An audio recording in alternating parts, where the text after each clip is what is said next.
దాన్ని పాకెట్ లాగా మనం స్టఫ్ చేసుకుని ప్రిపేర్ చేసుకునేది ఇప్పుడు మీకు రెసిపీ షేర్ చేస్తున్నానండి. ఇప్పుడు మాకు స్నాక్ ఐటెం కింద చేసుకుందామని చెప్పి ఈ రెసిపీ అయితే మొదలు పెడదామని చెప్పి మీకు షేర్ చేద్దామని ఇప్పుడు నేను మీకు చూపిస్తున్నాను.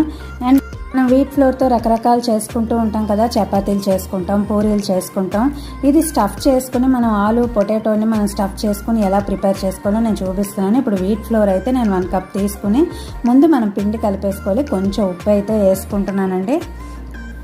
ముందైతే మనం పిండి కలిపేసుకొని ఉంచుకోవాలండి. ఇలా ఉప్పులో మనం బాగా ఉప్పు అది కలిసేటట్టు ఇలా పిండి కలిపేసుకొని మనం కొంచెం నీళ్ళు వేసుకుని బాగా మనం చపాతీ పిండి ఎలా కలుపుకుంటామో అలా ముందు కలుపుకోవాలండి. ఇప్పుడు నీళ్ళు అయితే వేసుకుంటున్నాను. దీనికి ఇంకేం అక్కర్లేదండి, మామూలుగా మనం చపాతీ పిండి ఎలా కలుపుకుంటామో అలా మనం కలిపేసుకొని దీన్ని అయితే మనం పక్కన అరగంట అయినా కనీసం ఉండనివ్వాలండి. అరగంట దీన్ని ఉంచుకునే లోపల మనం ఏం చేయాలో ఇప్పుడు మీకు చూపిస్తాను. అంటే మనం ఇది స్టఫ్